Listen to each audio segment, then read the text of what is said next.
আমি যেই রসুলের মায়া, যেই রসুলের মোহাব্বত ছাড়া এক সেকেন্ড আমি বাঁচতে পারতাম না, মায়ার নবীও আমাকে ছাড়া কোথাও যাইতেন না। একবার সে আবু বকর, আর একবার সে আমি ওমর। পরামর্শ আমার ছাড়া ওমর আবু বকর ছাড়া করতেন না। ওই নবীরে ছাড়া আমি কবরে গিয়া থাকবো কিভাবে? আব্দুল্লাহ, আমার মনের ব্যথাটা আম্মাজানকে একটু বল। আম্মাজান কি জবাব দেয় আমাকে এসে শোনা।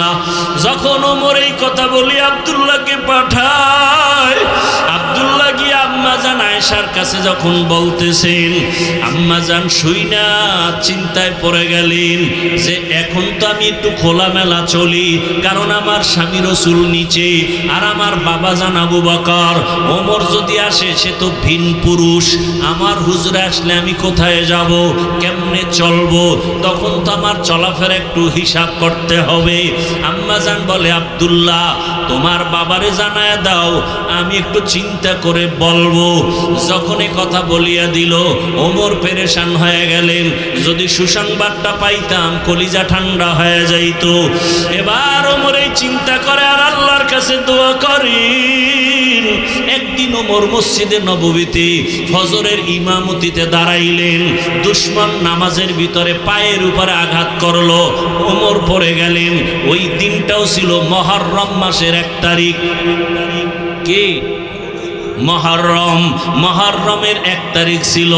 শাহাদাতে হুসাইনের আলোচনা হয়, ওমরের শাহাদাত মুহররমে আলোচনা হয় না কেন?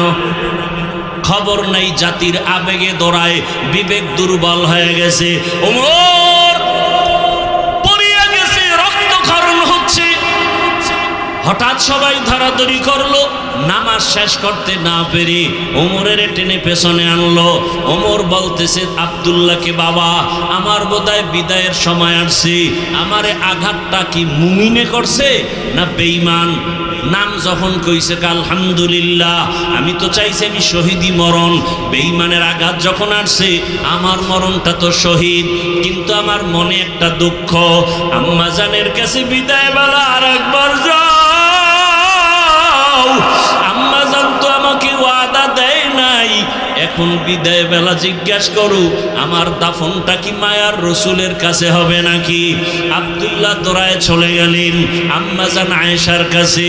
আম্মাজানকে যখন বললেন, আম্মাজান চোখের পানি সারিয়া বলে, যাও আব্দুল্লাহ যাও, আমি প্রয়োজনে ভিন্নভাবে জায়গায় যাব, আমার দাফন এখানে না হলে অন্য জায়গায় হবে, তবে ওমরের দাবি আমি পূরণ করে নিলাম।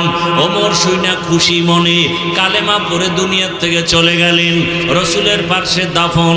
এতদিন বাবা ছিলেন আর রহমতের নবী। আম্মাজান আয়েশা একটু খোলামেলা চলতেছেন রুমে। যখন ওমরের দাফন হয়ে গেল, এখন আম্মাজান চেহারা ঢাইকা, মাথা ঢাইকা রুমের মধ্যে ঢুকেন আর বের হন।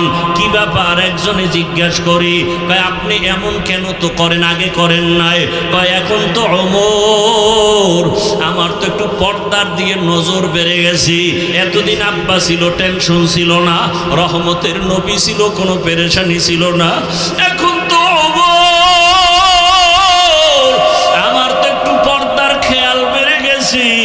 ও পর্দার আড়ালের আম্মা জানেরা, ও মা, এতক্ষণ আপনাদের সন্তানদের যত বয়ান শুনাইলাম, আপনার সন্তান ডাক্তার হবে, ইঞ্জিনিয়ার হবে, প্রফেসর হবে, আল্লাহর কসম মা, আপনার আদর্শ ভালো না থাকলে কোনোদিন ভালো সন্তান হতে পারবে না।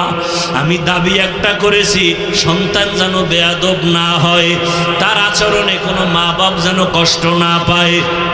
সন্তান ডাক্তার হবে, তবে তার আচরণ যেন খারাপ না হয়। সন্তানের আচরণে আলেম ওলামা যেন কষ্ট না পায়, শিক্ষকেরা যেন কষ্ট না পায়।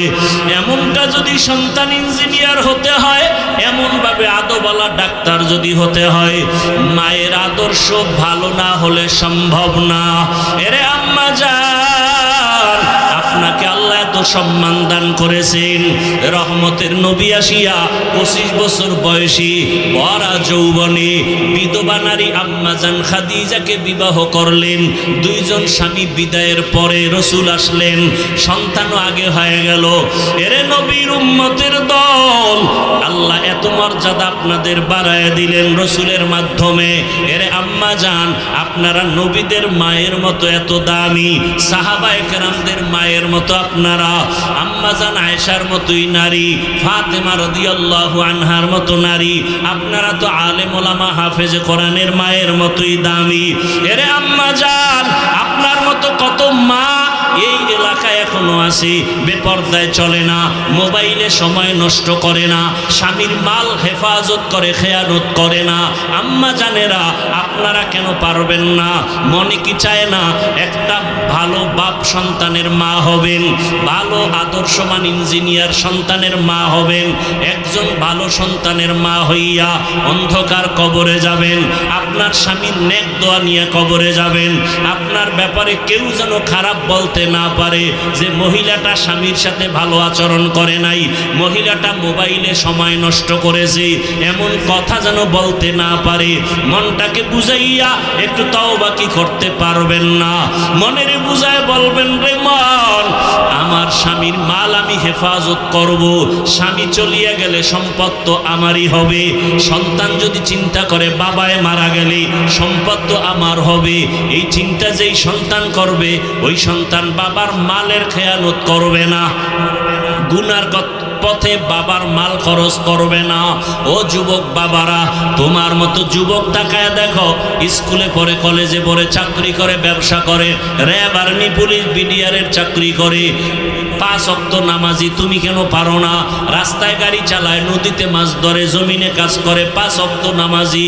তোমার মতো যুবক জেনারেল লাইনে থাকিয়া যদি নবীর আদর্শ মানিয়া চলে, তুমি কেন পারবা না?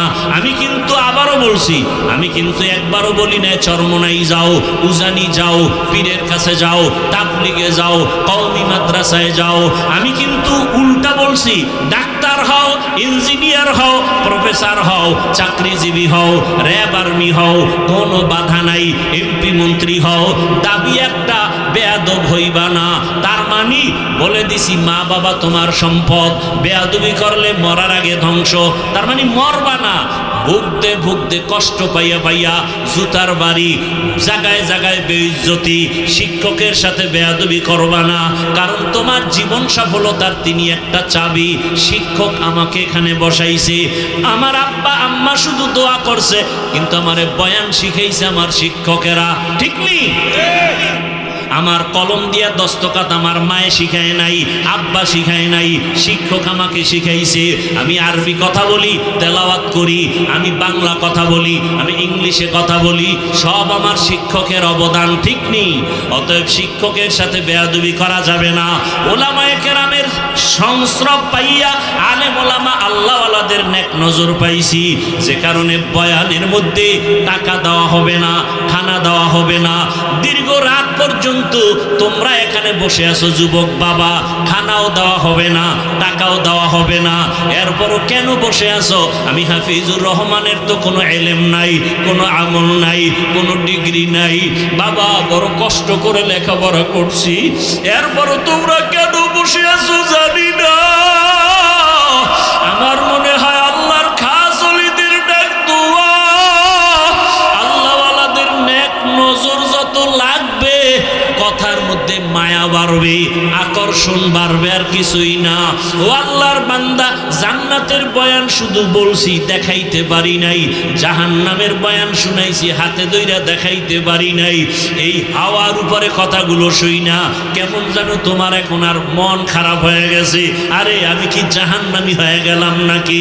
না, আমি এত বছর কত নামাজ ছাড়লাম, মোবাইলে কত গুনাহ করলাম, রাত ভর মোবাইলে গুনাহ করেছি, এখন কি আমি জাহান্নামী হয়ে হয়ে গেলাম, কেমন যেন অনেকের অন্তরে বাড়ি লাগছে, না আর গুনাহ করব না, নামাজ ছাড়ব না, মা বাবার সাথে বেয়াদবি করব না, শিক্ষকের সাথে বেয়াদবি করব না, ওলামায়ে কেরামের দোয়া নিয়া নবীজির আদর্শ মেনে চলব। এই রকম মন অনেকের তৈরি হতে চলছে, মনের মধ্যে ধাক্কা লেগে গেছে। ও বাবারা, আমি শুধু দোয়ার জন্যই বলতেছি, আমার কিছু চাওয়া পাওয়া নাই। ও আল্লাহর বান্দা, কলিজার যুবক, বৃদ্ধ বাবাজিরা, পর্দার আড়ালের মা বোনেরা, এখনো সময় আছে, তওবা করো।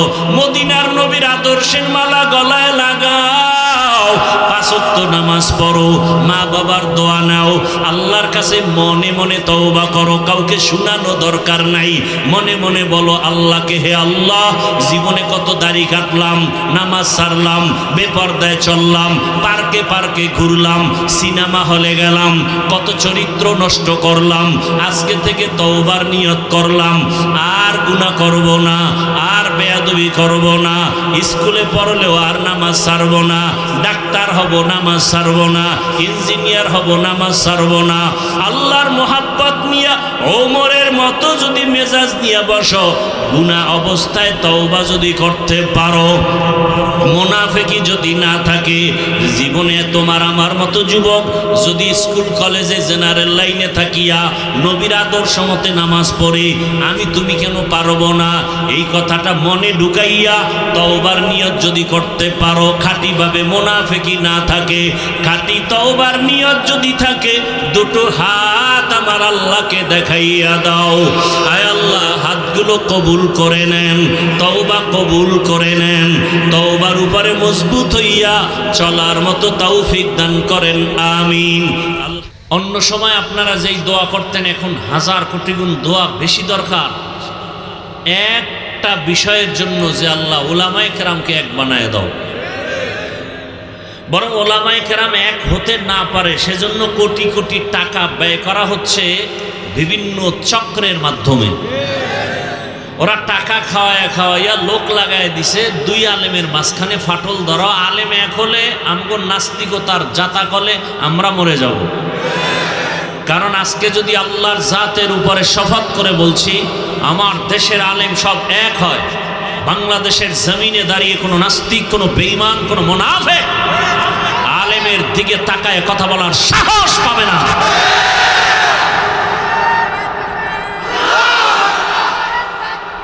ভাইয়ের আমার, আগুন আর পানি এক হওয়ার কথা না, কথা কিন্তু মানুষ জীবনে কল্পনা করেনি, চরমনাই জীবনে কল্পনা করে নাই, জামাত ইসলামী কখনো কল্পনা করেনি যে কখনো চরমনাই স্টেজে উঠব, চরমনাই কখনো কল্পনা করেনি জামাত ইসলামের সাথে এক হবে, কিন্তু তারা কাছাকাছি চলে আসছে।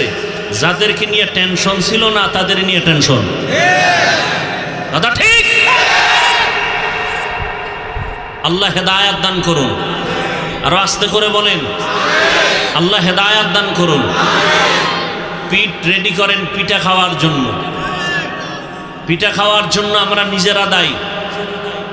আমরা উলামায়ে কেরাম এক না হওয়া আমাদের পতনের পূর্বাভাস। আল্লাহ হেদায়াত দান করেন। এই জন্য তো আওয়ামী লীগে দেখবেন ওলামা লীগ, বিএমপিতে কি বলেন, তার মানেটা কি? সব আলেম এক হবে, এরা আলাদা থাকবে। কথা বুঝেন নাই? বড় কঠিন হালাত। এজন্য বেশি বেশি দোয়া করেন, আল্লাহ উলামায়ে কেরামদের এখন এক বানায় দেন। আর আপনাদের কিছু দোষ আছে, একেবারে কম না, অনেক বেশি। যারা ফেসবুকে আলেমের বিরুদ্ধে লেখালেখি করেন, আমার ভক্তরা আমাকে আরশে আজিম উঠায়, অন্যদের জাহান্নামের তলদেশে নিয়ে যায়। এই যে লেখালেখির মাধ্যমে আলেমদের মাঝখানে আপনারা বিভেদ সৃষ্টি করতেছেন, তিলকে তাল বানাইতেছেন। 1 নাম্বার কথা হলো, আলেমের বিরুদ্ধে লেখার অধিকার আপনাকে কে দিয়েছে? এজন্য আমি সারা দেশে বলি, যারা আলেমের বিরুদ্ধে ফেসবুকে লেখে বলে এরা মা বাবার অভিশপ্ত সন্তান। মা বাবার সুসন্তান কখনো আলেমের বিরুদ্ধে কিছু লিখতে পারে না, বলতে পারে না। আলেমকে ইজ্জত নষ্ট করার জন্য, ছোট করার জন্য যারা মানুষের সামনে লেখালেখি করে, বলা বলি করে, এরা প্রত্যেকটা সন্তান পিতামাতার অভিশাপ পাওয়া সন্তান, এদের উপরে মা বাবার অভিশাপ। দোয়া করি আল্লাহ হেদায়েত দান করেন। আর আলেমের বিরোধিতা করা, আলেমকে ছোট করা, এটা ইন্টারন্যাশনাল এক ষড়যন্ত্র। কেন? কিয়ামত পর্যন্ত আর কোনোদিনে জমিনে রসুল এসে দাওয়াত দিবেন না। আপনাদের ধারণা কি রবিউল আউয়ালে রসুল আসবেন? কোনো সাহাবায়ে কেরাম আসবেন? কোনো আইম্মায়ে কেরাম আসবেন? ইমামে আজম আবু হানিফা, ইমাম বুখারী আসবেন? কিয়ামত পর্যন্ত এই জাতিকে শান্তির পথ, মুক্তির পথ, নাজাতের পথ দেখাবেন একমাত্র, শুধুমাত্র, কেবলমাত্র উলামায়ে কেরাম। এ কারণে ষড়যন্ত্র শুরু হয়েছে, আলেমকে খারাপ বানাও। কেন? হাফিজুর রহমানকে যদি কেউ ঘৃণা করে তার বয়ান শুনবে না, হাফিজুর রহমানকে যে ভালোবাসবে না তার পেছনে নামাজ আদায় করবে না। এই জন্য আলেমদের বিরুদ্ধে তিল হলে তাল বানায়। আমরা বুঝি না, এ জমিনে আজও পর্যন্ত কেউ দাঁড়ায় বলে নাই যে ওয়াজ মাহফিলের ঘরে আগুন লাগাও, আলেমকে জবাই করো, মাদ্রাসায় তালা লাগাও। ডাইরেক্ট বলার সাহস পায়নি। এ জমিনে এখন মক্তব নাই বললে চলে, সকালবেলার মক্তব। কোনোদিন কোনো ইহুদি বলে নাই মক্তব বন্ধ করো, খ্রিস্টান বলে নাই মক্তব বন্ধ করো, বরং এমন চক্রান্ত করেছে অটোমেটিক মক্তব বন্ধ হয়ে গেছে। আসমানে তাকান কেন? বৃষ্টি।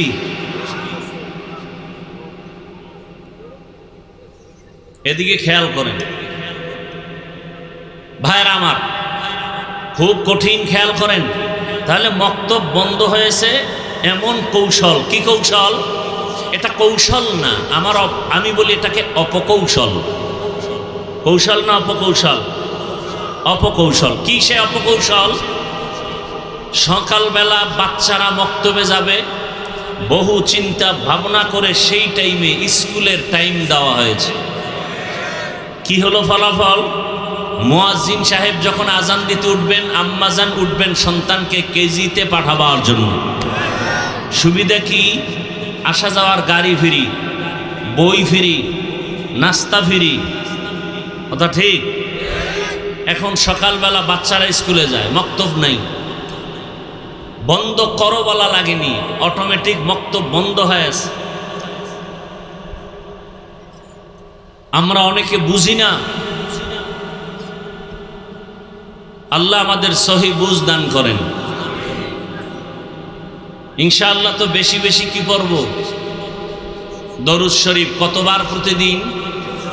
300 বার। কেমনে পড়বেন 300 বার? হাত পায়ে এরকম আটকাইয়া পড়লে কি মনে রাখা যাবে? সুবিধার জন্য একটি পরামর্শ, প্রত্যেকে একটা তসবি কিনবেন। কি কিনবেন? কয় টাকা দাম? 20-25 টাকা, আরো বেশি দাম আছে, কম দাম আছে। একটা তসবি হাতে নিবেন। তসবি হাতে নিয়ে আমল করা, এটা সুন্নতে সাহাবা। এটা কি সুন্নতে? বলেন, এটা সুন্নতে সাহাবা। সাহাবায়ে কেরামদের সুন্নত তসবি পড়ে আমল করা। শুধু নিজে কিনবেন না, আমার যুবকদের কাছে দাবি, তোমার আম্মাজানকে একটা তসবি কিনে দিবা, তোমার ঘরের বোনকে একটি তসবি কিনে দিবা। তারা যত আমল করবে এর সওয়াব তোমার আমল নামায় চলে আসবে। আমার জানা মতে, তদন্ত করে আমি যতটুকু বুঝতে পেরেছি, জানতে পেরেছি, পৃথিবীতে সার্বজনীন নফল মুখের আমল, শ্রেষ্ঠ পাওয়ারফুল আমল 2টা পেয়েছি। এর থেকে পাওয়ারফুল কোনো আমল নাই। মৌখিক নফল সার্বজনীন 1 নম্বরের আমল ইস্তেগফার, দ্বিতীয় আমল হলো দরুদের আমল। কেউ যদি 300 বার দরুদ পড়ে আর প্রতিদিন 300 বার ইস্তেগফারের আমল করে, ইস্তেগফারের পাওয়ার কত? রাত আসলে যেমন দিন থাকে না, দিন আসলে রাত থাকে না, ইস্তেগফারের আমল যারা কন্টিনিউ করবে তার আমল নামায় কোনো গুনাহ থাকবে না। দরুদ এমন পাওয়ারফুল আমল। নবীজি বলেন যে দোয়ার শুরু শেষ দরুদ নাই, ওই দরুদ আরশে আজিমে যাবে না। আমরা নিয়ত করি ইনশাআল্লাহ প্রতিদিন ইস্তেগফার 300 বার পড়ব। এবং 300 বার দরুদের আমল করুন। আল্লাহ আমাদের তৌফিক দান করেন। নিয়ত করছেন সবাই? আর দরুদের মধ্যে শ্রেষ্ঠ দরুদ যেটা আমরা নামাজে পড়ি, সময় থাকলে এটা পড়বেন, না হয় ছোট অংশ যেটা পড়লাম সাল্লাল্লাহু আলাইহি ওয়া আলিহি ওয়াসাল্লাম, এটা পড়বেন। আপনি শুধু এটা তো 300 বার পড়লেন, বাকি টাইম হাঁটতে চলতে উঠতে বসতে কত মুসিবত দেখলেই, অন্তরে কোনো গুনাহের আকর্ষণ আসলেই ইস্তেগফারের আমল আর দরুদের আমল ইনশাআল্লাহ। বয়ান তো আপনারা জানেন, শুনেন। আজকে কিছু কথা বলি, খুব খেয়ালের সাথে শুনেন, নিজের পুঁজি হিসাবে গ্রহণ করার চেষ্টা করেন। আল্লাহ সবাইকে তৌফিক দান করেন। যাদের আয়োজনে আজকের এই সুন্দর প্রোগ্রাম, আল্লাহ তাদেরকে কবুল করেন। আল্লাহ মাহফিল হেদায়াতের ওসিলা বানায় দেন। মাহফিলের বরকতে পুরা এলাকায় শান্তি দান করেন। সারা দুনিয়াবাসীকে মাফ করে দেন। মুসলমানের ঈমান আমলে ইজ্জতের হেফাজত করেন। বাংলাদেশ শান্তির দেশ হিসাবে কবুল করেন। জালিমদের জুলুম থেকে দেশ ও জাতিকে হেফাজত করেন। জালিমদের হেদায়াত দান করেন, না হয় ধ্বংস করে দেন। ব্যবসায়ী, চাকরিজীবী, বিভিন্ন শ্রেণী পেশার মানুষ জুলুমের শিকার, আল্লাহ সমস্ত জুলুম থেকে দেশবাসীকে হেফাজত করেন। কবরস্থ যারা, আল্লাহ সবাইকে জান্নাত দান করেন। যারা আমরা বেঁচে আছি, দীর্ঘ নেক হায়াত দান করেন। অসুস্থ যারা, আল্লাহ সুস্থতার নিয়ামত দায়ীমীভাবে দান করেন। আরো কোনো দোয়া বাকি আছে? আল্লাহ আমাদের সবাইকে এক ও নেক হয়ে চলার তৌফিক দান করেন। কোরআনে হাকিমের এক আয়াতে কারিমা তিলাওয়াত করেছি, রাসূলের হাদিস থেকে একটি হাদিসের অংশ পড়েছি। ইখলাস ও রুহানিয়াতের সমন্বয়, সহি নিয়তে, সহি তরিকায়, সহি কিছু কথা কোরআন ও হাদিসের আলোকে বলার মতো, শুনবার মতো আমাকে আপনাদের সকলকে দয়াময় রব্বুল আলামিন তৌফিক দান করেন। তরজমাটা বলে নেই, তারপরে কিছু ব্যাখ্যা। আল্লাহ তাআলা বলেন, লাকাদ কানা লাকুম ফি রাসূলিল্লাহি উসওয়াতুন হাসানাহ। হে রাসূল করিম সাল্লাল্লাহু আলাইহি ওয়া আলিহি ওয়াসাল্লাম, উম্মতকে বলে দেন, মূলত আমি আল্লাহই বলতেছি, হে আমার প্রিয় বান্দা বান্দিরা। রসুল বলে না, কে বলেন? আল্লাহর কথাটা রসুলের স্পিকার থেকে বের হচ্ছে। রসুলের হাদিস আমি হাফিজুর রহমানের না, রসুলেরই কথা। স্পিকার আমি, স্পিকার উলামায়ে কেরাম। কথা রসুলের, কথা মদিনার। কোন আলেমের নিজের থেকে কিছু বলার ক্ষমতা নাই, সাহস নাই। রসুল যে প্রেসক্রিপশন দিয়েছেন, এগুলোই উম্মতকে বুঝাতে হবে। রসুলের প্রেসক্রিপশন এমন এক পাওয়ারফুল, যেই প্রেসক্রিপশন বাদশাহ, আখেরাতেও বাদশাহ। আল্লাহ বলেন, তোমাদের জন্য রসুলের মধ্যে অবশ্যই রয়েছে উত্তম আদর্শ। শাব্দিক তর্জমা, হাদিসে পাকে রসুল বলেন,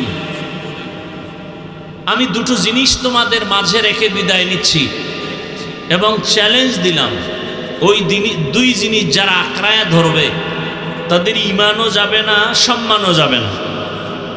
দুইয়ের এক হলো কোরআন, দ্বিতীয় হলো রসুলের সুন্নাহ বা আদর্শ। তরজমা শেষ, এবার কিছু সংক্ষিপ্ত আলোচনা। খেয়াল করি সবাই। বর্তমান আরবি মাস রবিউল আউয়াল। কোন মাস? আল্লাহ পাক বলেন, বছরে মাস হবে গণনার আকারে 12টা। কিয়ামত পর্যন্ত কোনো বছর 11 মাসে হবে না, 13 মাসেও হবে না। কত মাস? ইন্না ইদ্দাতাশ শুহুরি ইনদাল্লাহি 12 শাহরান ফি কিতাবিল্লাহ ইয়াওমা খালাকাস সামাওয়াতি ওয়াল আরদ মিনহা আরবাআতুন হুরুম যালিকাদ দীনুল কাইয়্যিম। গণনার আকারে মাস হবে 12টা। আরবি মাসের প্রথম হলো মুহররম, সফর, রবিউল আউয়াল, রবিউল আখির, জুমাদাল উলা, জুমাদাল উখরা, রজব, শাবান, এরপরে কি? রমাজান, শাওয়াল, জিকাদাহ, যুলহিজ্জা। 12টা মাসের মধ্যে আল্লাহ বলেন, 4 মাস আমি আরেকটু আলাদা করে সম্মান দিলাম। তার মানে অন্য মাসের সম্মান নাই, বিষয়টা এমন না। ওই প্রেক্ষাপটের জন্য আল্লাহ আয়াত নাজিল করে দিলেন। আল্লাহ বলেন বছরে মাস হবে 12টা, আর এর মধ্যে 4 মাস হবে অন্য মাসের তুলনায় একটু দামি, সম্মানিত। বলার মানি হলো সেই সময়ের ক্ষেত্রে যুদ্ধ বিগ্রহ করাটা নিষেধ ছিল, বাস এতটুকুই। কিন্তু ওই হুকুম এখন বলবৎ নাই, এখন সব আম, বাকি মর্যাদা কমে নাই। যেমন আমরা 5 ওয়াক্ত নামাজ আদায় করি, 5 ওয়াক্ত নামাজের আগে তাহাজ্জুদ ফরজ ছিল, 5 ওয়াক্ত আসলো তাহাজ্জুদের ফরজিয়াত বাতিল, বাকি ফজিলত কমে নাই। তো 4 মাস 12 মাসের মধ্যে বড় দামি রজব, জিকদা, জুলহিজ্জা, মুহররম, এই 4 মাস। আল্লাহ বলেন এই সিদ্ধান্তটা আমি করেছি এবং লৌহে মাহফুজে লিখে ফেলেছি। কোন দিন? আসমান জমিন সৃষ্টির দিন। রজব, জিকদা, জুলহিজ্জা, মুহররম, এই যে 4টা মাস, এর এই ভাই এত ডিস্টার্ব হলে কেমনে কথা বলবো বলেন তো? এই লোকটা কথা বলে কেন? এই মিয়া,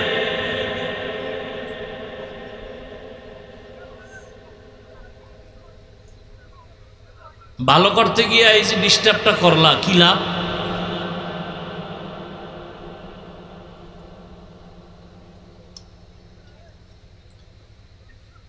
চার মাস রজব, জিকদা, জুলহিজ্জা, মুহররম, এই 4 মাসে রমজানের কোনো নাম নাই। আল্লাহ নিজে বলতেছেন সূরা তাওবা, 12 মাসে বছর, 4 মাস সম্মানের মাস। কিন্তু এই 4 মাসের মধ্যে রমজানের নাম নাই, ইভেন রবিউল আউয়ালের নামও নাই। রজব, জিকদা, জুলহিজ্জা, মুহররম, তার মানে কি রমজানের সম্মান নাই?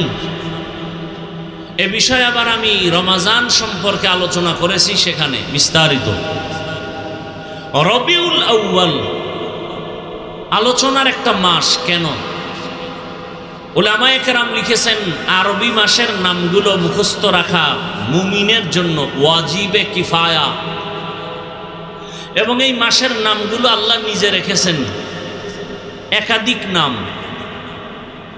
এবং মাসের ফজিলাত আল্লাহ দিয়েছেন। এগুলো আলোচনা করা সওয়াবের কাজ, গুনাহ না। রবিউল আউয়াল আলোচনায় আসলো কেন? সারা দেশের মানুষ আমরা মুমিন হিসাবে শুনতে শুনতে জানি এই মাসে রসুলের আগমন, এই মাসে রসুলের বিদায়। এ কথা তো আছেই, তবে কথার মধ্যে যথেষ্ট পরিমাণ ইতিহাসবিদদের মতভেদ আছে। রসুলের আগমন রবিউল আউয়াল, অনেকেও বলেছেন না অন্য মাসেও রসুল আগমন করেছেন, সে মত দিয়েছেন। আমার কথাটা আপনার অন্তরে বসাবার জন্য, যদি দুর্বলতা থাকে, যেহেতু সবার হাতে মোবাইল আছে, গুগলে সার্চ দিয়ে দেখবেন মহানবী সাল্লাল্লাহু আলাইহি ওয়াসাল্লামের আগমনের মাস, তারিখ, দিনের সম্পর্কে জানতে চাই, সেখানে মতভেদ সহ ইতিহাসবিদদের সব ডিটেলস ওখানে আছে। তখন আপনি অনুধাবন করবেন আমার কথাটা কতটুকু সঠিক আর বেঠিক। রবিউল আউয়াল অধিকাংশের মত রসুল আসছেন দুনিয়ায়, এবং এ মাসেই রসুল বিদায় নিয়েছেন। দিন সোমবার, বিদায়ের দিনও সোমবার, আসার দিনও সোমবার। আসার তারিখ এ নিয়েও মতভেদ, কেউ বলেছেন 8, কেউ বলেছেন রবিউল আউয়ালের 9, কেউ বলেছেন রবিউল আউয়ালের 11, কেউ বলেছেন 12 তারিখ। আসার সময় সুবহ সাদিক, রসুলের বিদায়ের দিন সোমবার, টাইম জোহরের আগে চাষতের সময়। সোমবার দিন জোহরের নামাজের আগে চাষতের টাইমে রসুলের ইন্তেকাল। বুধবার দিন গিয়া রাতের তাহাজ্জুদের সময় দাফন। নবী নিজেই বলতেছেন মাইয়্যিতকে দ্রুত দাফন করো, রসুলেরটা দেরি হলো কেন? দুই সমস্যার কারণে রসুলের দাফনে দেরি হয়েছে, জটিল দুটো সমস্যা।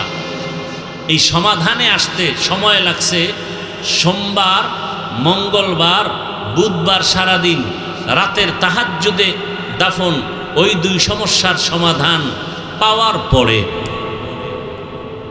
দুই সমস্যার একটার সমাধান দিলেন তদানীন্তন সময়ে রসুলের প্রিয় একজন ব্যক্তি পুরুষ, আর একটার সমাধান দিলেন রসুলের সহধর্মিণী উম্মাহাতুল মুমিনিন আম্মা জান আয়েশা রাদিয়াল্লাহু আনহা। পুরুষ হিসাবে যিনি আর একটার সমাধান দিলেন তিনি হলেন জান্নাতের প্রথম বাসিন্দা। কে? আবু বকর সিদ্দিক রাদিয়াল্লাহু তাআলা। এবং এখানে এই পয়েন্টটাও মনে রাখবেন, আমি বলবো না বিস্তারিত, শুধু এতটুকু পয়েন্ট বলি। রসুল যে ভবিষ্যৎবাণী করেছেন আমার পরে উম্মতের মাঝে ইখতিলাফ হবে আর ৭২ দল হবে জাহান্নামী, এক দল হবে জান্নাতি।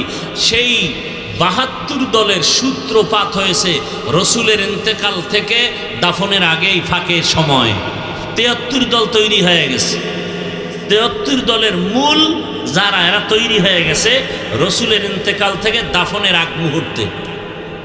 বিস্তারিত আলোচনা এখানে আর করার সময় নেই।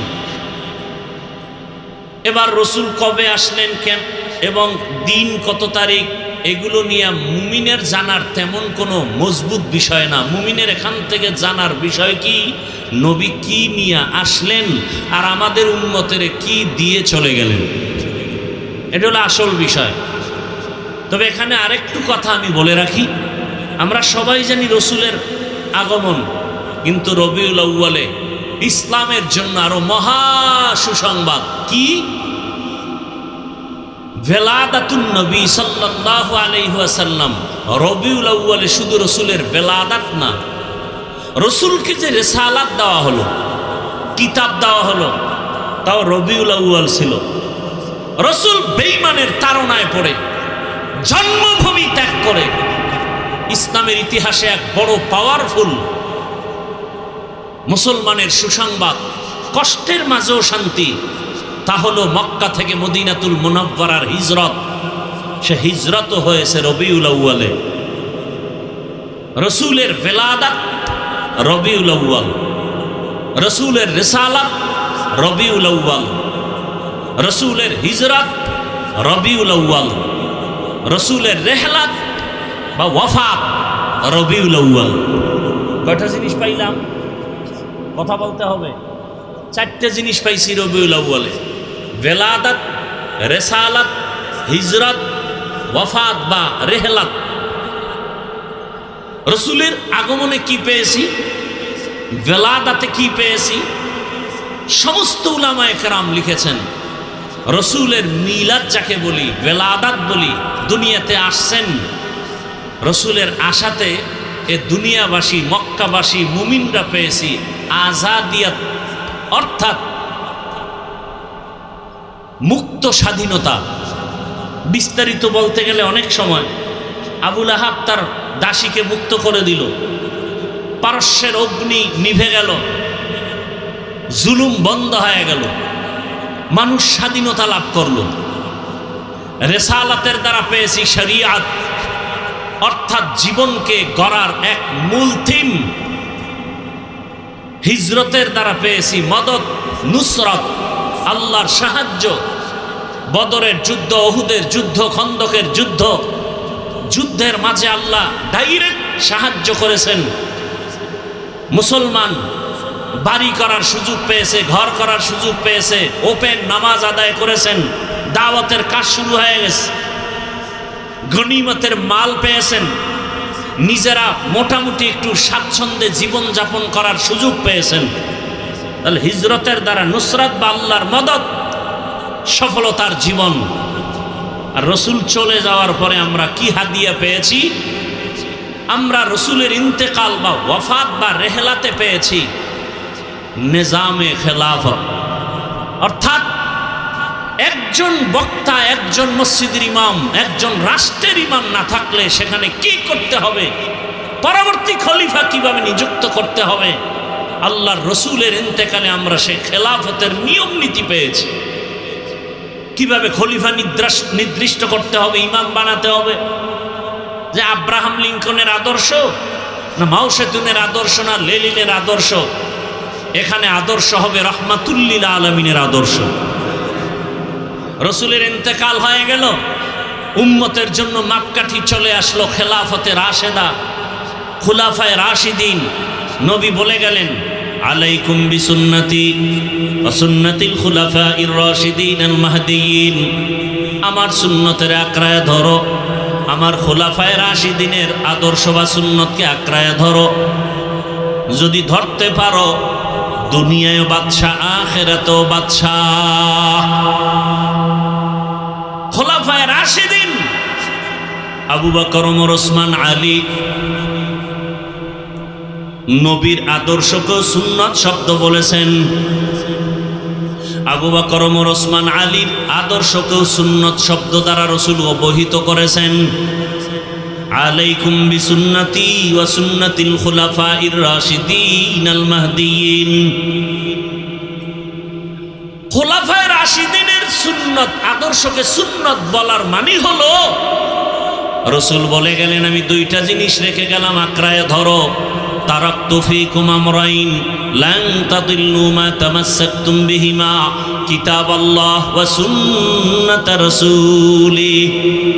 আমার সুন্নাত, আমার সাহাবা খোলাফায়ে রাশিদিনের সুন্নত, আমার সুন্নাত খোলাফায়ে রাশিদিনের সুন্নত। কারণ আমার অনেক কাজ আছে যেটা সুন্নত না, আমি করেছি সাহাবায়ে কেরাম করে নাই, অথবা আমি করি নাই সাহাবায়ে কেরাম করছে, আমি সমর্থন দিছি। তোমরা দুনিয়াওয়ালারাও এটা করতে হবে। সাহাবায়ে কেরাম খোলাফায়ে রাশিদিনের সুন্নত।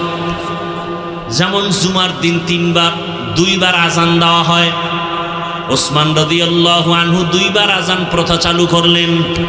খোলাফায়ে রাশিদিনের সুন্নাত, আমি মুহাম্মদ এই নিয়ম করি নাই, ওসমান করেছে, পালন করবা।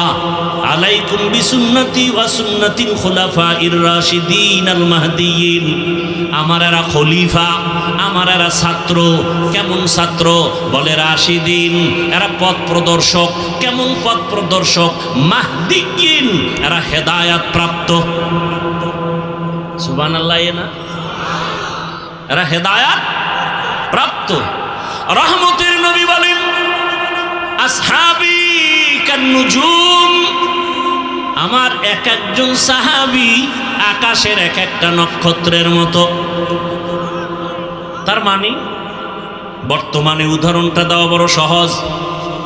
আমাদের কুয়াকাটার পরে দক্ষিণবঙ্গে বঙ্গোপসাগর, কক্সেস বাজারের ওপারে বঙ্গোপসাগর। ইলিশ মাছ ধরার জন্য জেলেরা 500 হাত 400 হাত পানির মধ্যে চলে যায়, যেখানে টাওয়ার নাই, নেটওয়ার্ক নাই, মোবাইল বন্ধ, সব বন্ধ। জেলেকে বললাম, তোমরা এমন জায়গায় চলে যাও যেখানে টেলিফোন চলে না, যেখানে 500 হাত পানি, 400 হাত পানি। তো ওখানে তোমরা আবার পথ চিনে বাড়ি আসো। কিভাবে? বলে, আমরা আকাশের নক্ষত্র দেখে পথ নির্ণয় করি। আরবের প্রথা ছিল, আকাশের নক্ষত্র দেখে ভাগ্য পরিবর্তন করত, ভাগ্য নির্ণয় করত। আল্লাহর রাসূল বলেন, আসহাবি কান্নুজুম, আমার এক একজন সাহাবী আকাশের নক্ষত্র। তার মানে জান্নাতের তোমার ভাগ্য পরিবর্তনের এক একটা নক্ষত্র, এক একটা হাতিয়ার। যেমন একটু আগে আপনাদেরকে 3বার বলাইছি, তসবিহ হাতে নিয়ে আমল করা সুন্নতে গেছে, ভুলে গেছে 1 মিনিটে। তসবিহ হাতে নিয়ে আমল করা সুন্নতে সাহাবা। যদি সাহাবারা আমলটা না করতেন, আমরা দলিল কই পেতাম? আবু হুরায়রা বলেন, আমি সুতা বানাইয়া, গিরা লাগাইয়া, এরপরে তসবিহ বানাইয়া সুন্নফল আমল করতাম। অন্য বর্ণনায় আছে যে পাথর দিয়া তসবিহ বানাইয়া আমল করছেন। এজন্য বললাম, তসবিহ হাতে নিয়া আমল করা সুন্নতে সাহাবা। বলার দায়িত্ব আমার, মানবেন কিনা সে দায়িত্ব আপনার। হেদায়েতের মালিক কে? মান ইয়াহদিল্লাহু ফাহুয়াল মুহতাদ ওয়া মান ইউদ্লিল ফালান তাজিদ লাহু ওয়ালিয়াম মুরশিদা। আল্লাহ তাআলা বলেন আমি যাকে হেদায়েত দিব সে হেদায়েত পেয়ে যাবে, আর যার কপাল খারাপ হেদায়েত পাবে দূরের কথা, হেদায়েত পাওয়ার মতো কোনো মুর্শিদও পাবে না। আরবি কোরআনের শব্দ মুর্শিদ। এই মোবাইলে আকাম জীবন তো কম করলি না, ভালো ভালো কিছু কাজও মাঝে মাঝে কর। মোবাইলে ডাউনলোড কর বাংলা কোরআন লিখিয়া, 30 পারা কোরআন চলে আসবে। এরপরে সূরাগুলোর মাঝে মাঝে তরজমা পড়ো বাংলায়, দেখবা মাঝে মাঝে অন্তরে ধাক্কা লাগবে, গুনার ভয় চলে আসবে। মুর্শিদ শব্দের অর্থ হলো পথ দেখানেওয়ালা, পথ প্রদর্শক। হেদায়েত শুধু কিতাব দিয়ে কেউ পাবে না। যারা শুধু কিতাব দিয়ে হেদায়েত খুঁজবে, খোদার কসম খাসারাত দুনিয়া ওয়াল আখিরা, এরা দুনিয়াতেও ধ্বংস আখিরাতেও ধ্বংস। আবার যারা কিতাবাদি বাদ দিয়ে শুধু ব্যক্তির গোলামি করবে, এরাও ধ্বংস। আমগো সমাজে দোনো দল আছে, এক দল বলে কোনো ব্যক্তি লাগবে না, শুধু কিতাব মানি। হ্যাঁ, এরা ধ্বংসের পথে চলে গেছে। আর এক দল বলে কিতাবও বুঝি না, আব্বাও বুঝি না, আমিও বুঝি না, কোনো কিতাব দরকার নাই, আমি পীরের কাছে গেছি, পীর আমাকে জাহান্নামে নিলে আমিও যাব। এরাও পথভ্রষ্ট। আর যারা বলবে না আমরা ইমামও মানি, কিতাবও মানি, কোরআন মানি, হাদিস মানি, ইমাম আবু হানিফাও মানি, ইমাম বুখারীকেও মানি, কতক্ষণ ইমাম আবু হানিফারে মানি, ইমাম বুখারীকে মানি কতক্ষণ, ইমাম আবু হানিফার কথা, ইমাম বুখারীর কথা কোরআন হাদিস অনুযায়ী হবে যতক্ষণ। কোনো ঝামেলা আছে? আল্লাহ হেদায়েত দান করুন। জিন্দেগি মে बंदगी तू कार नहीं, जिंदगी में बंदगी तू कार नहीं, जिंदगी बे बंदगी शर्मिंदा है, जिंदगी बे बंदगी शर्मिंदा है। दुनिया में हो दुनिया का तलबगार न हो, बाजार से गुजर हो खरीदार न हो। ये दुनिया एक मिसल कागज फूल है, ये दुनिया एक मिसल कागज फूल है, जिंदगी में बंदगी तू कर नहीं, जिंदगी में बंदगी तू कर नहीं, जिंदगी बे बंदगी शर्मिंदा है, जिंदगी बे बंदगी शर्मिंदा है, जिंदगी में बंदगी कुन बंदगी, बंदगी बे जिंदगी शर्मिंदगी। রহমতের নবী রবিউল আউয়ালে আসলেন। কি নিয়ে আসলেন? আল্লাহ নিজেই বলেন রহমতের নবী উম্মতের জন্য উত্তম আদর্শ নিয়ে আসছেন। কি নিয়ে আসছেন? এই জবান খুলেন, ঘুম আসতেছে আপনাদের, ক্ষুধা লাগছে? আল্লাহ সবাইকে কবুল করেন, আরো জোরে বলেন। রবিউল আউয়াল শুধু কি রসুলের জন্মের আলোচনা, রেসালাতের আলোচনা? রবিউল আউয়াল শরীয়ত, রেসালাত দ্বারা পেয়েছি শরীয়ত, হিজরতের আলোচনা, রবিউল আউয়ালের আলোচনা। রহমতের নবী উত্তম আদর্শ নিয়ে আগমন করেছেন। কেমন উত্তম? জমিনের মধ্যে যত আদর্শ আছে নবীর আদর্শ ছাড়া আরো বহু আদর্শর বাজার জাত হয়েছে। গণতন্ত্রের এক আদর্শ আব্রাহাম লিঙ্কনের, মাও সেতুনের আদর্শ, লেনিনের আদর্শ, কার্ল মার্ক্সের আদর্শ, পেলেটের আদর্শ। এক কথায় দুনিয়ার সব আদর্শগুলো নাপাক,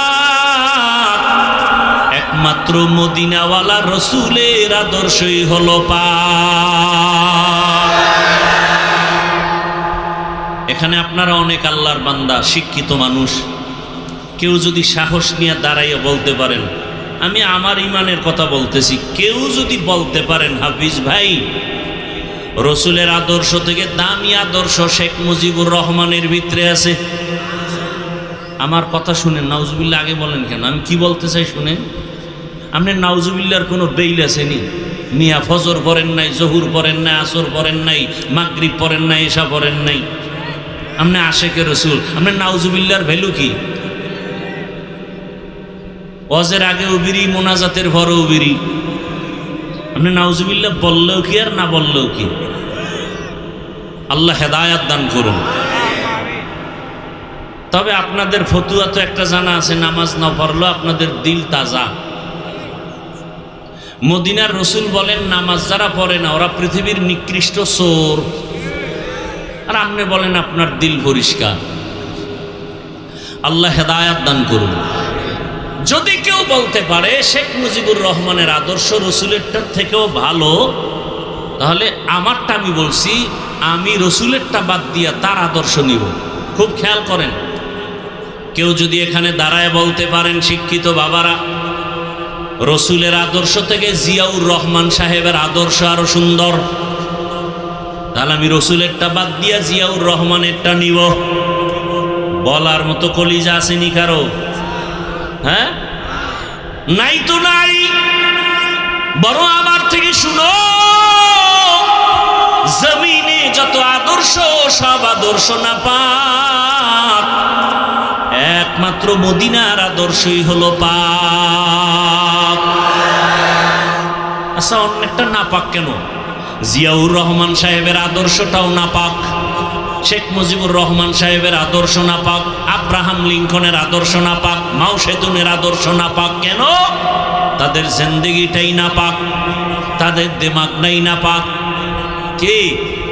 যেই লোকটা 3 বেলা খানা খাইয়া মদের বোতল হাতে নেয়, বিড়ি টানে, ওর দিমাগ ঠিক আছে? আপনাদের দেশে কেউ মদ পান করিয়া জিকির করেনি, বরং বউরে মা কয়া ডাকে, ঠিক নেই? তাহলে তার মেধা ঠিক আছে? যার বিবেক ঠিক নাই, তার বুদ্ধিমত্তাও ঠিক নাই, তার থিওরিগুলো সব ভুল। কথা ঠিক? অতএব আমার রসুল কেন পাক? বলে আমার রসুলের পুরা জিন্দেগিটাই পাক। কেমন পাক? রসুল এমন এক সময় মক্কা নগরীতে আসেন, যেই মক্কা নগরীর মানুষগুলো ছিল চরিত্রহীন, লম্পট, এত খারাপ। মক্কার মানুষের মতো খারাপ জমিনে আর কোনো মানুষ ছিল না। কেমন খারাপ? নারী আর পুরুষ সব উলঙ্গ, বাইতুল্লাহ তাওয়াফ করে, সব একসাথে নারী পুরুষ উলঙ্গ। বিষয় কি? কয় আমগো কাফুর নাফাক, ময়লা, এই জন্য এই কাপড় নিয়ে বাইতুল্লাহ যাব না, লজ্জা, তো ল্যাংড়া যাবো। ওই একজনে আমগো উদাহরণ আছে না, পাগড়ির ফজিলতের কথা শুনে লঙ্গি খুঁড়ে বাঁধতে ফেলাইছে। যে লঙ্গি থাকে থাক না থাক, কিন্তু পাগড়ির বরকত ছাড়া যাবে না। কিছু মানুষ আছে না অতি আবেগ, কোরবানির বয়ান শুনে নিয়ত করছে কোরবানি না দিয়ে মরমু না, বাড়ি যেয়ে টেনশনে পড়ে গেছে, ওয়াদা তো করে ফেলছি, ওয়াদা ভাঙা যাবে না, তো কাবাঘর ভাঙার সমান। কোরবানি যে দিব টাকা নাই, কি করা যায়? কয় চুরি করে হলেও দিব। চুরি করব কই? মামার বাড়ি একটা নতুন গরু কিনছে, দেওয়ার জন্য এটারে নিয়ে আসছে। রাস্তায় ইমাম সাহেব দেখে, খাই তুমি না গরিব? বলে হ্যাঁ। তো গরু নিয়ে যাও কই? বলে নিয়ত করে ফেলাইছি কোরবানি দেব। বইলে আনছো? বলে বইলে আনলে কি আর ভোর রাত্রে আসছি? এটা চুরি করে নিয়ে যায়। তো চুরি করে কি কোরবানি হবে? কয় এমন একটা প্যাচ আপনি দিবেন তা বুঝছি, জবাবও রেডি। চুরি করার গুনাহ কোরবানির ফজিলাত সমান, মাঝখানে গোশত খামু ভাও। মক্কার মানুষ এত জাহেল, পশু জবাই করিয়া রক্তগুলো দেওয়ালে মাখে বাইতুল্লাহর বরকত মনে করে। আল্লাহ বলে সাবধান, লা ইয়ানালাল্লাহা লুহুমুহা ওয়ালা দিমাউহা ওয়ালাকিন ইয়ানালুহুত তাকওয়া মিনকুম। এই পশু জবাই করনেওয়ালা, তোর রক্ত গোশতর কোনো মূল্য নাই, তোর অন্তরের তাকওয়ার বড় দাম। ইন্না আকরামাকুম ইনদাল্লাহি আতকাকুম। আল্লাহর কাছে আমার চেহারার দাম, বলেন আল্লাহর কাছে আমার কণ্ঠের দাম, আল্লাহর কাছে আমার পোশাকের দাম। قال رسول الله صلى الله عليه وآله وسلم إن الله لا ينظر إلى صوركم ولكن ينظر إلى قلوبكم وأعمالكم। রহমতের নবী বলেন, হে উম্মত, আল্লাহ বান্দার চেহারাও দেখেন না, সূরাতও দেখেন না, আল্লাহ তার টাকা মাল দেখেন না, আল্লাহ দেখেন বান্দার কলবের হালাত আর অন্তরের অবস্থা। हर के दारत खौफे हक दर दिल मदाम जन्नतुल मअवा देहद उरा मकाम जुज़बा हक ची जे मखाज इंसो जा फजले उआ मस्ते दर जुमला जहां। মক্কার মানুষ কত খারাপ, মহিলা পছন্দ করে না, বিধবা পছন্দ করে না, কন্যা সন্তান পছন্দ করে না। বাবায় যদি খবর পায় গর্ভের ভিতরে কন্যা সন্তান আসছে, মাথা গরম। অনেক বাবা দুনিয়াতে আসার পর নিজের কন্যাটার গলা টিপে মেরে ফেলেছে। বহু বাবা লজ্জায় বাজারে যায় না, কন্যা হয়েছে এই লজ্জা। এমন সমাজ, মানুষ এত খারাপ, বিয়া শাদির কোনো ভালাই নাই, জেনা চলতেছে অবাধে। বাচ্চা যদি গর্ভে আসে, এই মেয়ের বাচ্চার বাবা কে হবে দুনিয়ার কেউ বলতে পারে না। কয় মেয়েটার স্বামী কেমনি নির্ধারণ হবে? কয় লটারি ফালাও। এই মেয়েটা কতজনের সাথে জিনা করছে, এদের দাওয়াত দেয়, লাইনে দাঁড় করাইয়া এরপরে চেহারাগুলো দেখে। বাচ্চার মা দেখা যদি বলে এই পুরুষ এই বাচ্চার বাবা, তখন থেকে ওই ব্যক্তি ওই মহিলার স্বামী। বিয়ার সিস্টেম, দুনিয়ার আকাম করবে তাসনিমার মতো।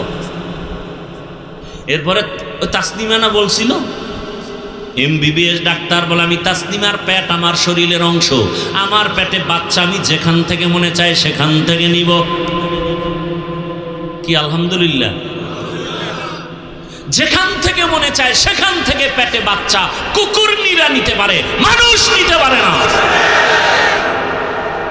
কুকুরনি যেখান থেকে মনে চায় সেখান থেকে বাচ্চা নিতে পারে, এটা পশু। মানুষ নিতে পারে না। মানুষ নিতে গেলে সে মানুষ থাকে না, হায়াওয়ান থেকেও খারাপ।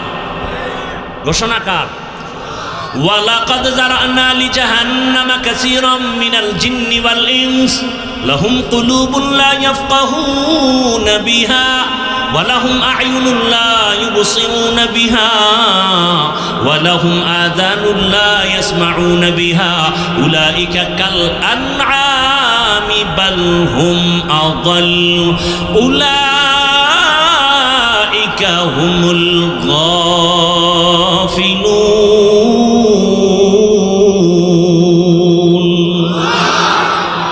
কালামে জিন্দা কোরআনে হাকিম হিকমতে উলায়া জানাস্তু কদিম। 9 পারা সূরা আরাফ। আল্লাহ বলেন অধিকাংশ মানুষ জাহান্নামে যাবে। কম না বেশি? অধিকাংশ মানুষ। কেন? বলে তাদের আমি কলব দিছি ফিকির করবে, করে না। চোখ দিছি দেখার জন্য, দেখে না। কান দিছি শোনার জন্য, শুনে না। তাতে কি করে? কষ্টে লাগায় রাখে। কয় না আমি যা দেখতে বলছি চোখ দিয়ে তা দেখবে, কিন্তু দেখে না। চোখ দিয়া মা বাবা দেখবে, সওয়াব দেখে না। চক্ষু দিয়া কোরআন তেলাওয়াত করবে, তাকায় তাকায় দেখবে, সওয়াব দেখে না। চক্ষু দিয়া আলেম দেখবে, দেখে না।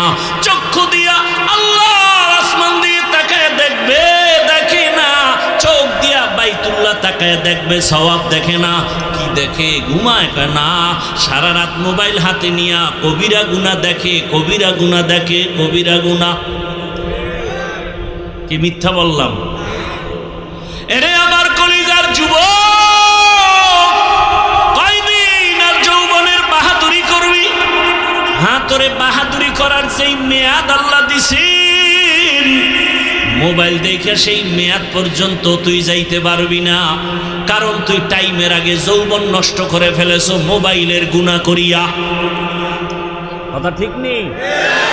অতএব তুই আর বিয়ে করিস না, রোজা রাখ, কারণ তুই ঘরে বউ রাখতে পারবি না। আর যেই বউ তোর সাথে কোরআনের ওয়াদা দেয়, মনে করবি ওই বউর ওয়াদাও সঠিক না। তোর সাথে যদি কসম খায় যে তোমার ছাড়া বাঁচমু না, তা আমি একটারে ধৈর্য বলি, তোর যে ওয়াদা দিল মাইয়া কয় নাম্বার সিরিয়াল, ওটা আমি কেমনে কম? আমি বললাম তোর সিরিয়াল যতই, মাইয়ার সিরিয়ালও তত।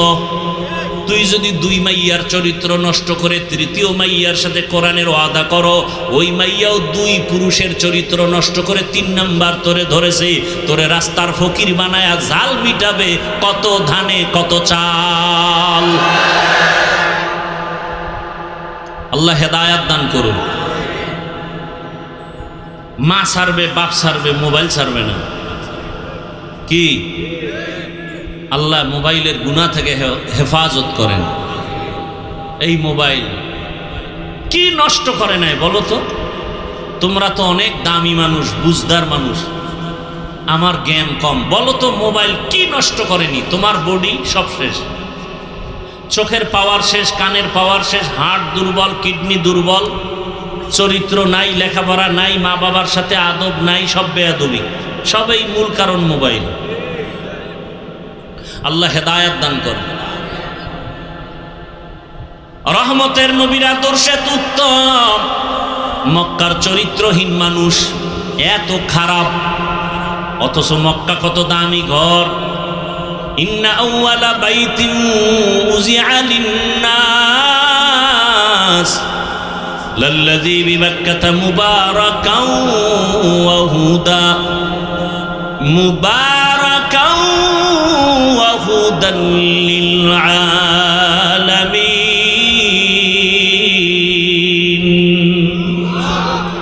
এমন একটা দামি ঘর যে তাকাইয়ে, প্রথম তাকাইয়া যা আল্লাহর কাছে চাইবে সাথে সাথে কবুল। কেমন এক ঘর বাইতুল্লাহ, যেই বাইতুল্লাহর সীমানায় কোন মুমিন ঢুকিয়া একবার বলবে আল্লাহ, 1,00,000 বার আল্লাহ বলার সওয়াব। কিয়ামত পর্যন্ত এই বাইতুল্লাহর এরিয়ার মধ্যে সীমানায় কোনো বেঈমান ঢুকতে পারবে না। আল্লাহ বাইতুল্লাহর জায়গার শপথ করে বলে দিয়েছেন, ওয়াত্তিনি ওয়াজ্জাইতুনি ওয়া তুরি সিনিন ওয়া হাযাল বালাদিল আমিন। এত সুন্দর দামি ঘর, সেই ঘরের পাশের মানুষগুলো কেন এত খারাপ? আপনাদের এলাকায় মসজিদ আছে না? কষ্ট হয়? কষ্ট তো আমার হয়। মসজিদের পাশের মানুষ যতটা অন্যায় করবে, অন্যদের তুলনায় বাহিরের মানুষের থেকে কি বেশি করবে না কম? কেন? মসজিদ এটা সম্মান করে, কথা ঠিক? তাহলে দুনিয়ার অন্য জায়গার মানুষ খারাপ হবে, মক্কার পাশের গুলো এত খারাপ কেন? নাম্বার 2, আপনাদের এলাকার কোথাও মদের আড্ডা চলে, জুয়ার আড্ডা চলে? আমি তো আর জানি না, বুঝাবার জন্য বলি। যদি চলে তো কপাল ভালো। কোন দিকটা ভালো? রাত যদি না থাকে আলোর মর্যাদা বুঝে আসে না, বাতিল যদি না থাকে হকের পরিচয়ে আসে না। এজন্য হক বাতিলের দ্বন্দ্ব আদম আর শয়তান দিয়ে আল্লাহ লাগায় দিলেন। কিয়ামত পর্যন্ত লড়াই চলবে, লড়াই করে হক বাতিলের দ্বন্দ্বে বিজয়ের পথে আগায় যাও। তো মদের আড্ডা চলে, কিছু ঈমানওয়ালা হালকা যারা মাঝে মাঝে নামাজ পড়ে, মাঝে মাঝে পড়ে না, এরা ঈশা আলেম ওলামারে ডাক দিয়া কয়, শুনছেন নি এলাকায় মদের আড্ডা চলে, বন্ধ করতে হবে। এলাকার যে বড় হুজুর সে বলবে তোরা ব, আমি যাই, বলবে। যদি যাইতেও চায় সবাই বলবে না না না আপনি যাইয়েন না, ওখানে পরিবেশ হয় নাই। এখন যারা হালকা ঈমানওয়ালা ওরা কয় আমরা আগে গিয়ে দেখি ওখানের কি হালাত, পরে হুজুর গনিমু। ঠিক তেমনি ভাবে মক্কার মানুষ এত খারাপ, এই খারাপ পরিবেশে স্বাভাবিক কোন মুমিন আসবেন, কিন্তু পৃথিবীর শ্রেষ্ঠ রহমতের নবীকে আল্লাহ এত খারাপ মানুষের মাঝে পাঠালেন কেন? প্রশ্ন বুঝেননি? জবাব দিব না, সংক্ষিপ্ত আকারে একটু ইশারাতান বলবো। রোগী যত বড় ডাক্তার তত বড়, রোগী যত বড় ডাক্তার তত বড়। কেমন ডাক্তার? এমন একজন ডাক্তার আমার রহমতের নবী, কিয়ামত পর্যন্ত উম্মতের চিকিৎসার জন্য আর কোনো ডাক্তারের প্রয়োজন হবে না। আর প্রয়োজন কথা হলে এত মাযহাব কেন, এত ইমাম কেন, পীর মাশায়েখ কেন, আলেম ওলামা কেন? বলে এগো শুধু কাম হলো রহমতের নবীর প্রেসক্রিপশনটা উম্মতের বুঝায় দিবে, টাইম মতো যেন ঔষধ সেবন করে উম্মত। এরা বুঝায় দিবে 5 বেলার নামাজ পড়ো, আমল নামায় গুনাহ থাকবে না, মা বাবার থেকে দোয়া নাও, শিক্ষকের দোয়া নিয়ে চলো, আলেমের নেক নজর নিয়ে চলো। এরে নবীর উম্মতের দল, রহমতের নবী উত্তম আদর্শ নিয়ে যখন আসলেন, আসা মাত্রই পরিবর্তন শুরু হয়ে গেল। আম্মাজান আমেনা বলেন, আমার চোখের সামনে এত আলো দেখলাম যে পারস্যের ওই কেসরার প্রাসাদগুলো আমার সামনে ভেসে উঠল। বহু দূরের প্রাসাদ, 1000 বছরের প্রজ্বলিত আগুন নিভিয়ে গেল। দুনিয়ার বাচ্চারা, মহিলারা বাচ্চা প্রসব করলে রক্ত যায়, কত কষ্ট। আমার রহমতের নবী আসছেন, আমি আমেনা কিছু অনুভব করতে পারি নাই। আমার পেটে ব্যথাও নাই, মাথা ব্যথাও নাই। দুনিয়ার বাচ্চা আসলে খতনা করা অবস্থায় আসে না, আমার বাচ্চা মোহাম্মদ খতনা করা অবস্থায় আসছে। দুনিয়ার বাচ্চা ঈশা কান্দে, আর আমার রহমতের নবী দুনিয়াতে আসা মাত্র আল্লাহর শুকর আদায় করেছে। রহমতের নবী আসিয়া এখন সবার সাথে মোহাব্বতের আলোচনা। রহমতের নবী জীবনে একটা মিথ্যা কথা বলেন নাই, একটা গালি দেন নাই। হাজারো গালি নবী শুনছেন, একটা গালির জবাবও দেন নাই। আরো আশ্চর্যের বিষয়, নবী কোনোদিন চোখ দুটো গরম করে কারো দিকে তাকান নাই। নবী যদি গরম চোখে তাকায় ও জায়গায় পুড়িয়ে যাবে, কারণ রসুলের চোখ মোবারকে তো এই পাওয়ার। নবী চোখ গরম করে তাকান নাই। নবীরে গালি দেয়, নবী হাসেন, জবাব তো দূরের কথা। আর এই ব্যবহারে বড় বড় বেঈমান কাফের গুলো কালেমাওয়ালা হয়ে গেল। দেখছেন নি এত খারাপ মানুষ, এখন তারা ভালো আবার কেমন ভালো। আল্লাহ বলেন, জিবরাইল যাও, রহমতের নবীরে টিকিট দিয়া দাও, স্লিপ দিয়া দাও, লিস্টি আছে, নাম আছে। এই লিস্টির মধ্যে যত নাম আছে এরা বিনা হিসাবে জান্নাতি। জানা থাকলে বলেন তো কয়জনার নাম? প্রথম জনকে বলেন, দ্বিতীয়কে বলেন, বলেন না, তৃতীয়, চতুর্থ। এক একজন কেমন ব্যক্তি? আবু বকরের বয়ান যদি করতে থাকি সারা রাত চলে যাবে। কে সে আবু বকর? হিজরতের সাথী, রহমতের নবী চোখের পানি ছেড়ে কাঁদেন আর আল্লাহকে বলেন, হে মালিক, আবু বকর শুধু আমার সাথে মদিনায় যাবে না, আবু বকরের সফর আমার সাথে আজকে শুরু, জান্নাতের ভেতর পর্যন্ত চলবে। আবু বকরকে জানেননি? আল্লাহ নবীরে সালাম দিয়া জিব্রাইলেরে পাঠায়। আজকে আল্লাহ জিব্রাইলেরে গিয়া কয়, পাঠায় কয়, যাও আজকে আবু বকরকেও আমার পক্ষ থেকে স্পেশাল সালাম। কে সালাম দিছেন? আল্লাহ নিজে সালাম দিছেন, সেই আবু বকর। কিন্তু তাদের ইতিহাস পড়েন, 4 খলিফার জীবনী লেখা গুগলে সার্চ দেন, সব চলে আসবে। আবু বকরের ইতিহাস যদি পড়া দেখেন, ফলাফল কি পাবেন? সারা জীবন কান্না কান্না কান্না। ওমরে ফারুকের ইতিহাস যদি পড়েন, ফলাফল বেরিয়ে আসবে কান্না কান্না কান্না।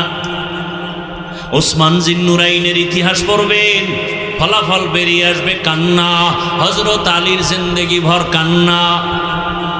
জান্নাতের টিকিট পাইয়া চোখের পানি ছেড়ে কান্নার আওয়াজ।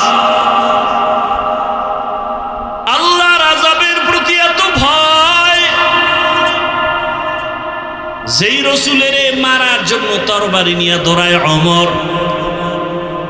27 বছর বয়সে দৌড়ায় নবীকে জবাই করবে। কে?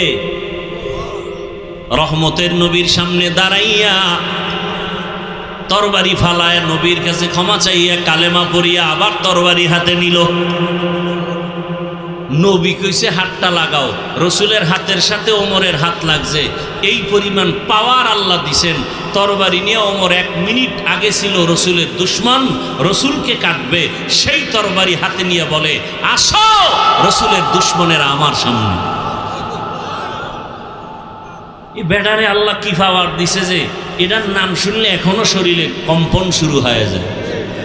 শুধু কি তাই? এই যুবক, ঘুমের আগে যদি অজু কইরা ঘুমাইয়া বুকের উপরে লেখো ওমরের নাম, আইন মিম রা আঙ্গুল দিয়া, ডান হাতের শাহাদাত আঙ্গুল দিয়া লিখবি আইন মিম রা। খোদার কসম স্বপ্ন তো হবে না জীবন। আর তুই যদি 1000 বারো লেখো আর অজু ছাড়া মোবাইলে আকাম করতে করতে ঘুমাও, তোর এক রাইতে জিন্দিগি বরবাদ।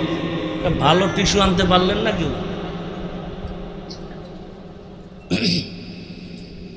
রাগ করতেছেন আপনারা? তাহলে এবার বুঝেন তো, ওমরের নামটা বুকে লেখা থাকলে তাও কি কলম দিয়া, আঙ্গুল দিয়া, শাহাদাত আঙ্গুল দিয়া যদি লেখে তার খারাপ স্বপ্ন দেখবে না। এবার বুঝেন কি পাওয়া। কে সেই ওমর? বাইতুল্লাহ তাওয়াফ করতেছেন রহমতের নবী, সাহাবায়ে কেরামের সাথে ওমরও সাথে তাওয়াফ করতেছেন। তাওয়াফ শেষ, বাইতুল্লাহ তাওয়াফের পরে 2 রাকাত নামাজ পড়তে হয় ওয়াজিব।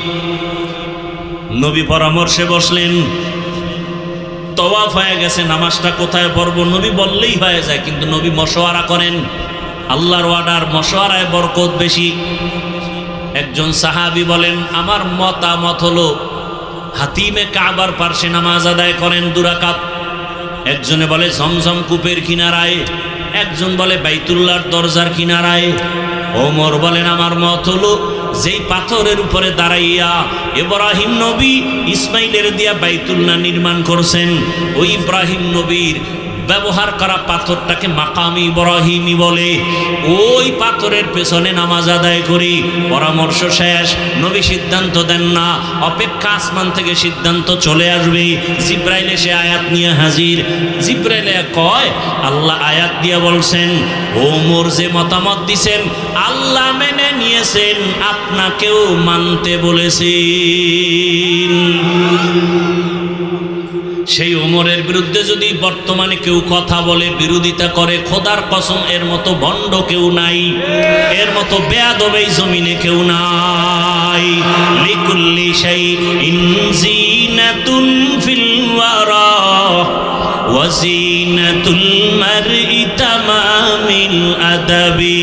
আজ খোদা খাহিমে তৌফিক আদব, বেআদব মাহরুমে গাশত আজ ফজলে রব।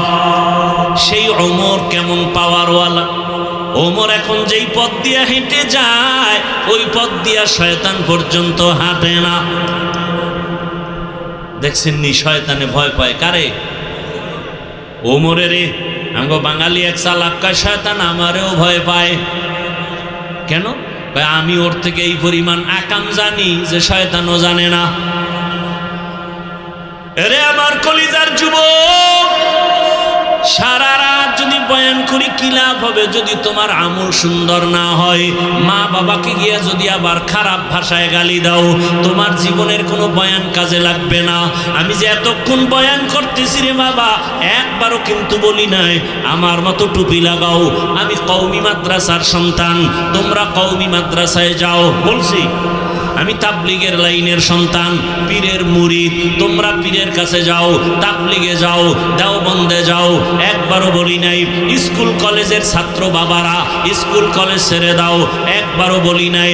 বড় আজকে দেখছো ফেসবুকের গোলাম হয়ে যারা 24 ঘন্টা পড়ে থাকো, দেখো নাই ঢাকা বিশ্ববিদ্যালয়ে আজকে ডাকসুর নির্বাচনে দেখছো নি রে বাবা, কলেজের ছেলে মেয়েরা প্রমাণ করে দিল এতদিন আমরা যা দেখছি আমরা আসলে ইসলাম চাই।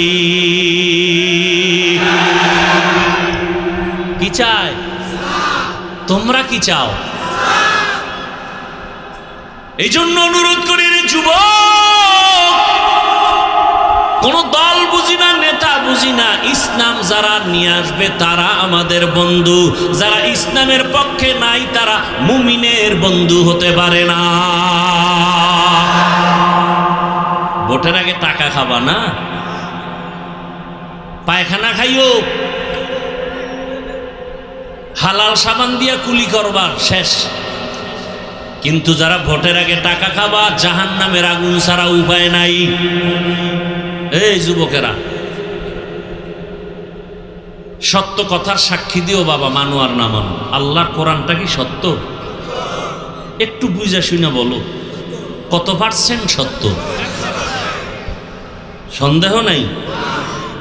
আচ্ছা, কোরআন যে 100% সত্য, কতটুকু? অর্ধেক। তাহলে বলো, যুবকদেরকে বলছি, বলো পুরাটাই সত্য?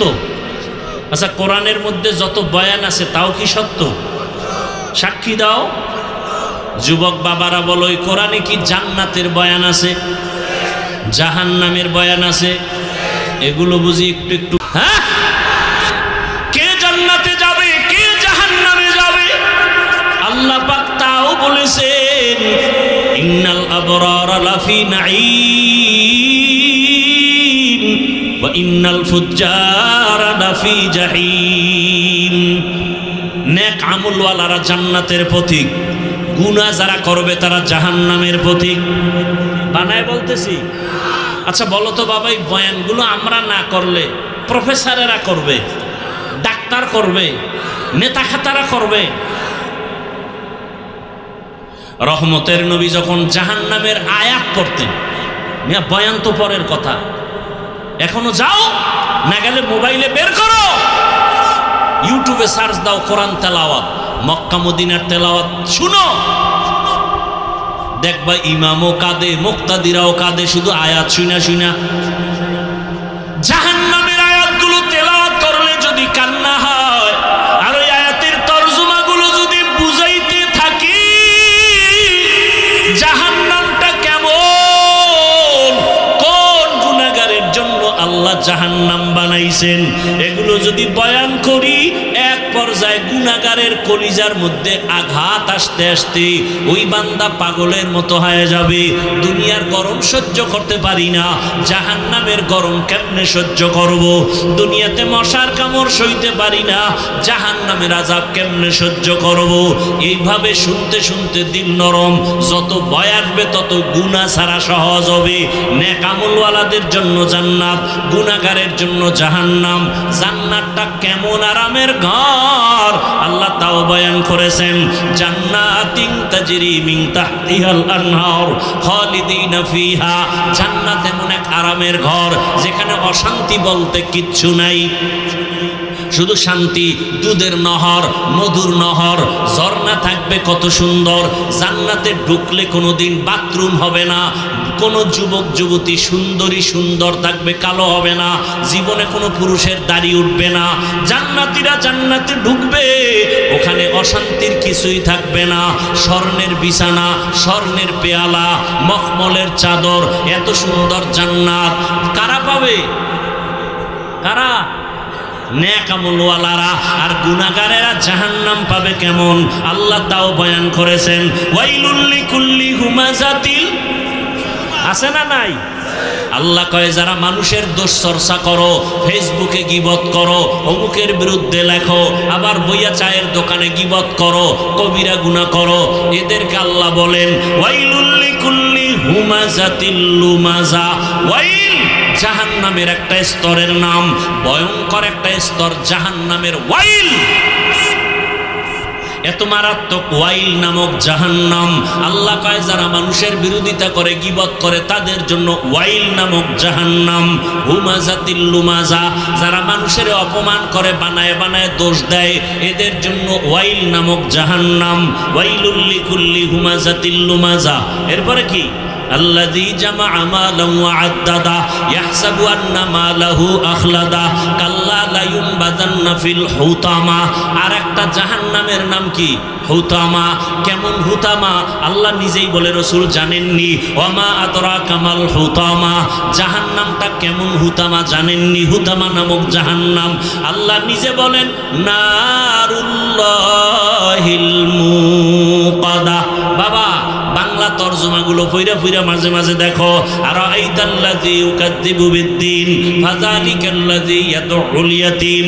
আবার একদিন সময় পাইলে এরকম ছোট ছোট জাহান্নামের আয়াতের সূরাগুলোর তরজমা পড়ো। আল কারিআতু মাল কারিআ ওয়া মা আদরাকা মাল কারিআ, আছে না নাই? আবার একদিন সময় পাইলে আর একটা সূরার তরজমা পড়ো। আলহাকুমুত তাকাসুরু হাত্তা যুরতুমুল মাকাবির। আর একদিন সময় পাইলে আবার একটা ছোট্ট সূরার তরজমা পড়ো বাংলায়, কেনা লাগবে না, মোবাইলে পড়ো। ইজা জুলজিলাতিল আরদু জিল। এগুলো যদি পড়ো দেখবা জাহান্নামের ভয় একদিন যদি অন্তরে আসে, তোমার মরিয়া গেল গুনাহ করতে মনে চাইবে না। দেখো না ঢাকা কলেজের কত ছাত্র মাথায় পাগড়ি, মুখে দাড়ি, বড় লম্বা জামা পরিয়া কলেজে ক্লাস করে, মনে হয় যেন মসজিদের খতিব, আসলে আরবিও পড়তে পারে না। ও যুবক বাবা, তুমি এমনে কেমনে যাও কলেজে? এভাবেই যাই।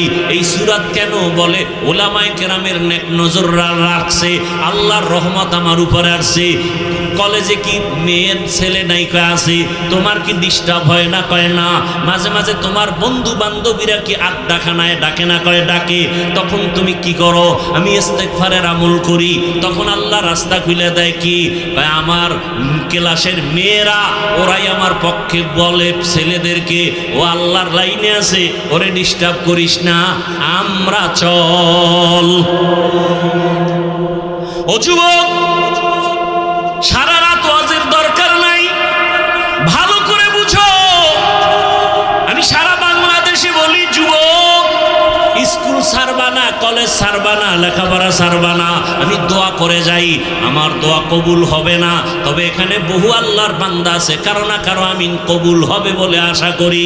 সবাই যদি আমিন বলে কবুল হবে, ওই দোয়ার নিয়তে বলি। দোয়া করে গেলাম যুবক তোমার জন্য। ডাক্তার হও, ইঞ্জিনিয়ার হও, প্রফেসর হও, তুমি একজন এসপি হও, ডিসি হও, এমপি হও, মন্ত্রী হও, তবে দাবি আমার একটা, বেয়াদব হইও না।